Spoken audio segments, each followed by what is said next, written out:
It's not about Edward Snowden. It's about using the very NSA programs he decries to protect this nation. It's about gathering everyone's data to help target a suspect who has regularly communicated with a mysterious figure abroad, has been associated with foreign criminals and other bad actors, has traveled extensively in the Middle East, has used social networks to send messages to Iran, Iraq, and Syria, and whose location data indicates he has been in contact with religious zealots in the outskirts of Damascus. We're not listening to the content of everyone's conversation. We're simply using metadata to build a profile of a suspect who would attack our entire banking system, uses shadowy technology to further his aims along the Golan Heights border with Israel, has continued to associate with those who show no respect for the law, and whose calling patterns and geolocation indicate a would-be martyr. That's why we must wiretap Jesus. It's time to save the homeland. That is the best way ever to start things off. This is Radio Free Canada, wiretapping Jesus now. Good morning, everybody, our listeners around the world. Yes, you know what? I'm Darren Howard. And I'm Robert Nisbet. It is July the 17th. This is the magazine style Radio Free Video or Video Free Radio. Hey, Something you know like what? You know what? We're not corporate radio because we run the truth. We run stuff like this. Wanted to ask you, I've seen in the media some pictures of demonstrators not only protesting against President Morsi, or former President Morsi, I guess I should say, but also against U.S. President Obama, saying that President Obama allied himself with terrorists, with the Muslim Brotherhood, with a fascist regime, against the ambassador there, Ms. Patterson. I don't know how prevalent that is in the crowd, but how prevalent would you say it is that this anti-Morsi sentiment is also anti-Obama? It's no secret that U.S. foreign policy is unpopular, not just here in Egypt, but throughout the region, throughout the Arab world. Egyptians love Americans, but they don't love U.S. foreign policy. They will remember, they'll never forget that for decades it was Washington that supported the dictator Hosni Mubarak and his brutal police state. They believed Washington had never been out for the people. Then came President Mohammed Morsi, the Islamist president. Washington supported him, and that's why you're seeing many in this crowd criticizing Washington for that support. Earlier today, the leaders of the campaign, this rebel campaign with this petition drive, with a harsh statement aimed at Washington, suggesting that Washington should stay out of Egypt's affairs, accusing Washington of trying to impose its will on Egypt for the interests of Israel. Some harsh words, and it's a glimpse of how complicated Washington has it when it comes to Egypt. Oh, my goodness. I can't believe they got away with recording that. It got on the internet. It is the understatement of the year, though. U.S. foreign policy is unpopular in the Middle East. You think? That's like saying rats are unpopular in your custom kitchen, right? Yeah, really. Okay. I could think of 1,000 analogies, but what we're urging you to do is think of 1,000 analogies, start your own radio station, so you don't have to listen to us and get informed, because Africa's not happy. Oh, he's not popular anywhere. Well, apparently he's popular with a bunch of guys who, well, lend out money and create weapons. We're not really for that. This is Radio Free Canada Video Radio. Welcome to the show. We're covering Obama, yeah? Yeah, and his usual dallies around the world, winning hearts and minds. Yes, winning hearts and minds is what they do. And here's another example of the hearts and minds they're winning. Check it out. President Obama is in an overseas trip, and he's not exactly getting a warm welcome from some people.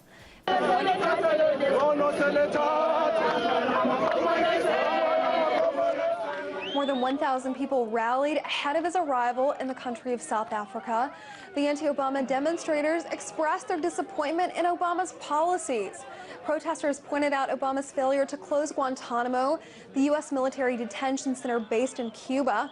and a support to the U.S. drone attacks overseas. Many shouted down with Obama and down with U.S. foreign policy. Well, this is the Obama's third visit to the African continent since he became president in 2008. So, he's really popular down south. I know. Those guys look like they're really happy because they are talking to the international media. And what happens in Canada, we take the Canadian media perspective and we don't look. No. Like Africa's got fully functioning news service. They're well informed over there. And trust me, they don't like Obama. Yeah, they were also wondering what he was going to Tanzania for. Oh, yeah. Okay, so check this one out. More real news for you. And US President Barack Obama arrived in Tanzania's capital Dar es Salaam on the last leg of his African tour, arousing much concern and doubt in the public.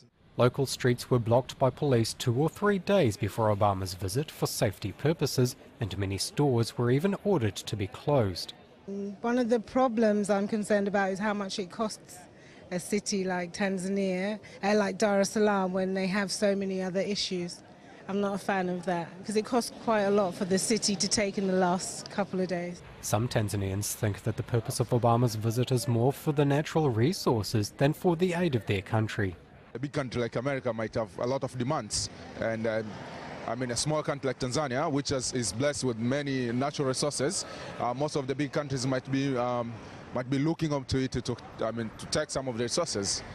So this is the kind of idea like most of us have. People say they do not know what kinds of agreements will be signed between the two countries. America is a very rich country, so compared to us, we are very poor. Now, I don't know what they're going to do with us. I'm doubt about this. Tanzanians want to know the real purpose of the US president's visit. so just to point something out for some of the local guys who say they're activists, those are what activists look like. Exactly. They carry signs, and they march in the streets and make sure they get in front of cameras and they get the point out, right? Exactly. Unlike some others who hide in corners of parks and don't carry signs and you don't know what's going on. Yeah, exactly. But, far be it for me to point stuff like that out. We are here to support the real activists that are out there, because if you're an activist, you're an intellectual to start with. And trust me, there are some guys out there who just, Africa's got it right, man. It's so cool. But he's also bothering some people on another continent. On a whole other continent? Exactly. I mean, you could cheese off one, whole great big dark continent, but... Yeah, well... Okay, you be the judge. The plane of Bolivian President Evo Morales was reportedly denied access to Italian, French, and Portuguese airspace after it was believed the NSA leaker might be on the aircraft. The Bolivian president had been traveling home from an energy summit in Moscow. His plane was forced to reroute to Vienna, Austria, after it was believed Bolivian authorities had taken Snowden with them.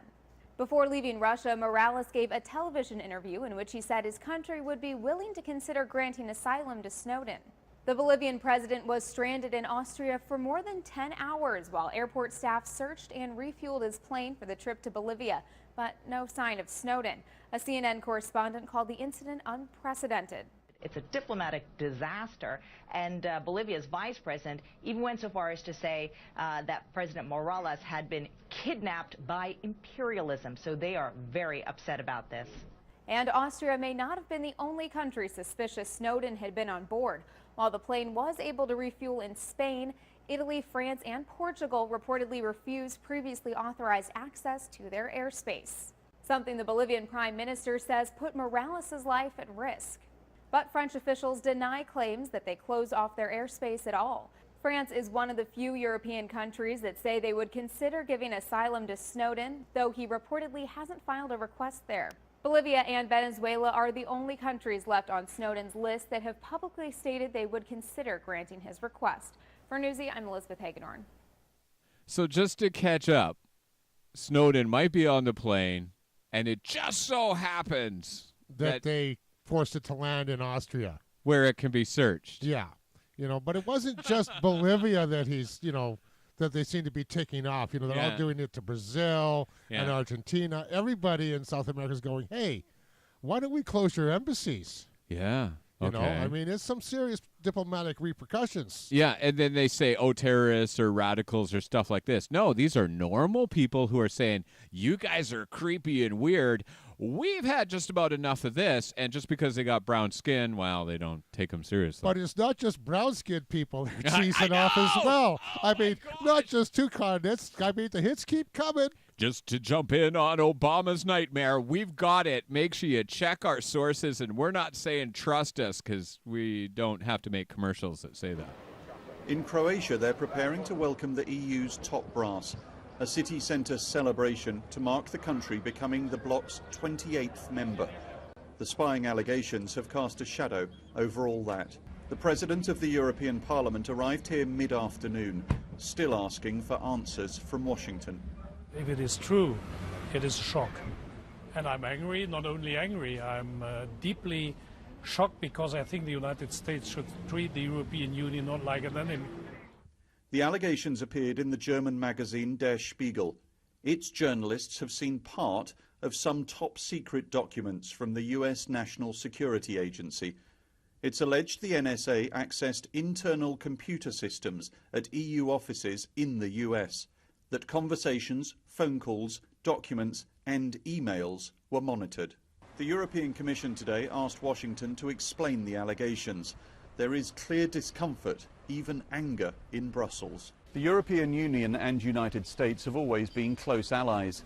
Next month, the two begin negotiations to create what would be the world's biggest bilateral trade agreement.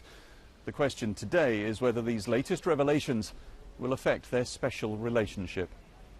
Matthew Price, BBC News, Zagreb. This BBC guy gets an award for straight face of their unique relationship. Oh, yeah. I'm so proper about explaining the fact. Now, if you're connected to anything on the internet, get on Occupy Germany and see what they got to say about this. Yeah, I don't think they're very happy with being spied on. You know, I think they're memories of the Stasi. Yeah, and if you notice, you know, like Stephen Harper and Vic Taves, they have this information thing that they remember about the Nazis, but that's just facts and, you know, history, so yeah. I don't want to bring it up. One more, yes? Oh, yes, important negotiations down the drain. I love the internet. The European Commission said on Tuesday that the negotiations on an EU-US free trade agreement will begin next week as scheduled, regardless of the negative impact brought by the PRISM scandal.